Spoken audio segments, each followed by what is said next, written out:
In the latest twist in Gambia's post-election crisis, the country's Supreme Court postponed President Yaya Jammeh's legal challenge to his election defeat on Tuesday after judges from Nigeria and Sierra Leone failed to show up. Chief Justice Emmanuel Fagbenle adjourned the hearing until January the 16th.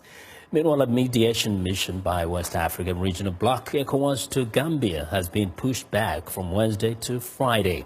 An ECOWAS delegation led by Liberian President Ellen Johnson Sirleaf visited Gambia in December but failed to persuade Jammeh to step down. ECOWAS has said it will take all necessary steps to uphold the result of the election. For more insight on the situation in Gambia, I'm joined in studio by Mohammed Kopp. He's an analyst on Gambian issues. Mr. Kopp, welcome to Africa 54. Thank you for having me, Mr. Benson. First, what do you make of this postponement? Everybody was looking forward to know what the ECOWAS leaders are going to tell President Jammeh. Are you hearing anything that maybe... This is what's going on. What happened, he wanted the Supreme Court to hear his case first, but the problem is Jammeh is so arrogant, he's been firing judges left and right. At the moment, we don't have no Supreme Court. 4 judges are in Nigeria, and 1 in Sierra Leone. And the only time they're available to come to Gambia is going to be in May. But the problem is we have an inauguration in 6 days. So there's nothing that can be done. From what you understand, if he thinks that the case should be heard later on, or perhaps, is he waiting for that inauguration? Is he making arrangements to extend his stay, or is he assuming that he's going to have an inauguration for himself on the 19th of January, just a few days from now? He has told some of his supporters to be ready for an inauguration of himself. Yes. And they were going around, making clothes and this thing we call asabi. But Jammeh represents the last dying breed of African dictators. The whole West Africa is cleaning itself, like Senegal, Nigeria, Ghana, and all that kind of stuff. He has turned the Gambia into a police state. Like 3 years ago when I was going to Gambia, a friend of mine reached out to me. It's like, hey, Mohammed, don't go.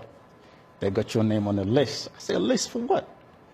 He said, the only thing I'm telling you, don't go. So I have a friend that worked for the police department that reached out to me and told me the same thing. So I went. They tracked me down, and I was, in detention for a few hours. Wow. Yeah. Sorry to hear about that. This is the other scenario. The ECOWAS leaders have said they will make sure he's out by the 19th. And if he doesn't get out, they will send in troops. They've said they put on alert troops from Senegal. Do you see a scenario where ECOWAS forces will actually go in and take him out?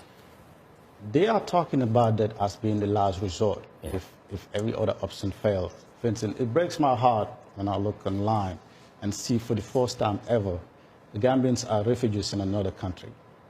We have the ferry that connects the city to the North Bank. Every time the ferry goes north, it's full with people. Of refugees, people running away from their country. Running away from the Gambia to go hide in Senegal. And it's coming back empty. Because look, what's going to happen is ECOWAS is going to end up coming. So the problem is half of Jammeh's army is not going to fight for him.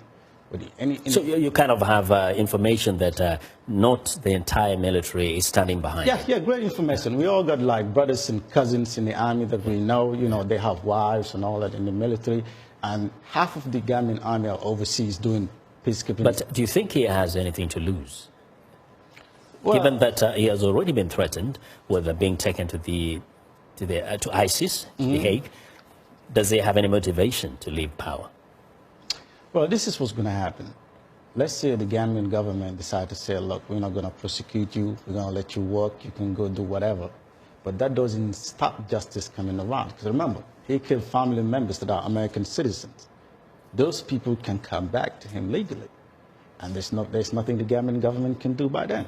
Now, before we end this, he has clearly said ECOWAS's pronouncements amount to a declaration of war against his country, and he will defend his country. Do you think he's just bluffing, or he's the kind of a guy who will defend his country against ECOWAS? I think he's just bluffing. He's on TV telling his supporters Senegal is coming to colonize us.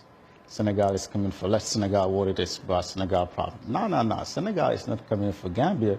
Senegal is coming for you, my brother.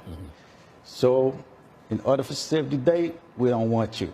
We already voted for Barrow. That's the guy we want to lead us into our golden years. President Jawara has laid the foundation for us. You came and pretty much do nothing. Kidnapping and killing, and he owns every business in Gambia. Any business you can name, he owns it. Yeah. So Barrow is ready to lead for like 3 years, and then we run. So we'll wait and see things play out in the coming days, and probably you'll come back and tell us a little more. Oh, definitely. Thanks, Mohammed. No problem. Thanks for having me, Vincent. Yeah, it's a pleasure. All right. Well, Mohammed Carr, he's an analyst on Gambian issues and also a native of Gambia.